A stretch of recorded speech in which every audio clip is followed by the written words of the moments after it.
сәлем, каналыма қош келдіңіздер. Сіздерді Наурыз мерекесімен құттықтаймын. Ақ мол болсын, еліміз тыныш болсын. Ал бүгін мен сіздермен бірге Наурыз көже дайындайын деп тұрмын. Сондықтан видеомның аяғына дейін менімен бірге болып, осындай дәмді, ерекше Наурыз көже дайындаңыздар. Көжеге қажетті заттар: тары, арпа, бидай, құрт және қатық. Енді Наурыз көжені әр жерде әр қалай жасайды, сондықтан мен өзімнің нұсқамды сіздерге көрсететін боламын және бөлісетін боламын. Арпаға қайнаған суды құйып, ыдыстың қақпағын жауып қоямын. Яғни 2-3 сағат қайнаған суда тұрады. Тура сол сияқты бидайға да қайнаған суды құйып қоямын. Бірақ осы бидай мен арпаны бөлек алдын ала пісіріп, содан кейін көжеге құйсаңыздар да болады. Бірақ мен осы 2-3 сағатқа қайнаған суға салып қоямын. Ыдыстың қақпағын жауып қоямын қайнаған суды құйғаннан кейін.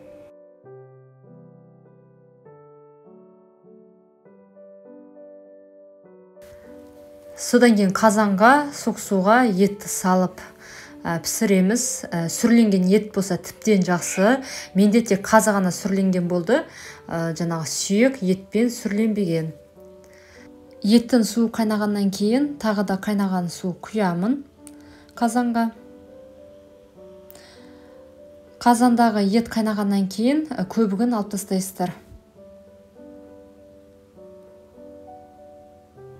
Және төменгі отта 2-2,5 сағат қайнатып етті пісіресіздер.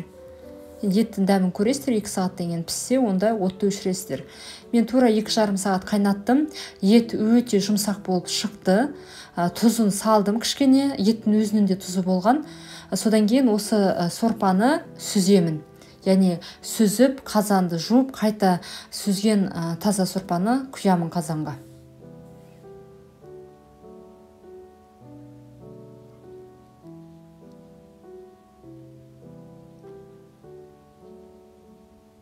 Сүзіп алдым сорпаны, қайтадан құйып жатырмын қазанға.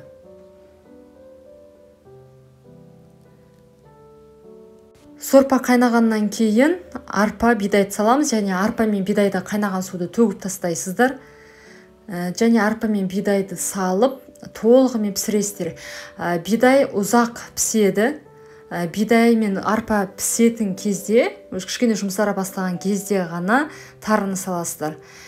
Арпа мен бидайды бөлек пісіріп алуға да болады. Көбіне бөлек пісіріп жатады, бірақ мен сорпаға пісіремін. Менде 3 сағаттай қайнаған суда тұрды, сондықтан кішкене жұмсарды. Арпа мен бидай кішкене піскеннен кейін тарыны саламын. Жақсылап араластырамыз.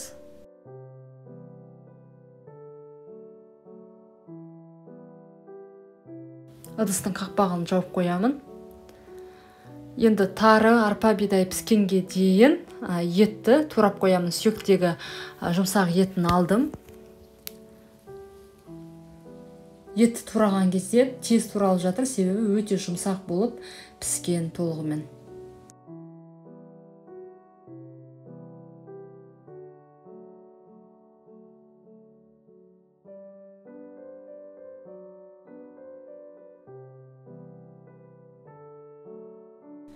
Етті ыдысқа салып, содан кейін қазыны тураймын.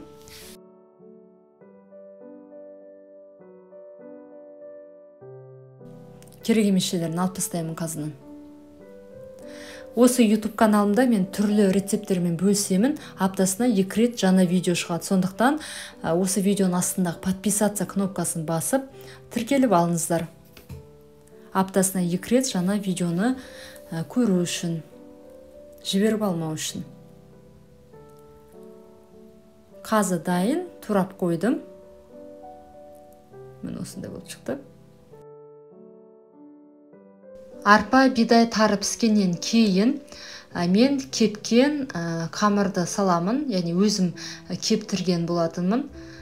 Аздап қана саламын да жақсылап араластырамын. Енді бұл қамыр өте тез піседі, сондықтан артынан бірден туралған етті саламын.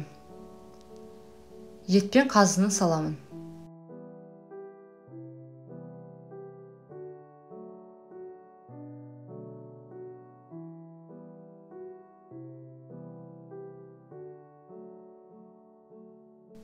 жақсылап араластырамын.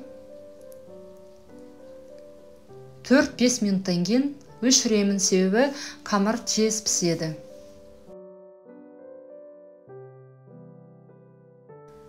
Біздің наурыз көже дайын. Мен наурыз көжеге бірден қатық айран қоспаймын. Негіз қосуға да болады қазанға. Яғни ыдысқа құйғаннан кейін көжені әр адам өзі қалауы бойынша қатық айран қосады.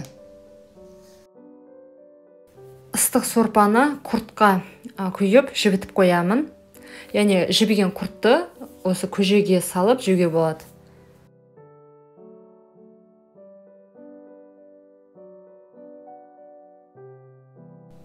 Наурыз көжені ыдысқа саламын. Қараңыздаршы, қандай дәмді болып шықты. Жасап көріңіздер мен рецептім бойынша. Енді наурыз көжені әркім әрқалай жасайды, әр отбасының өзіндік рецептісі болады. Енді біз осы нұсқамен жасаймыз. Наурыз көже дайын. Қалауыңыз бойынша қатық немесе езілген құртты қосып жесеңіз болады, өте дәмді болады. Тура осы рецепт бойынша наурыз көже дайындасаңыздар, видеоның астына комментарий жазып, лайк басып, каналыма тіркелуді ұмытпаңыздар. Наурыз мейрамы құтты болсын, баршаңызға ас болсын.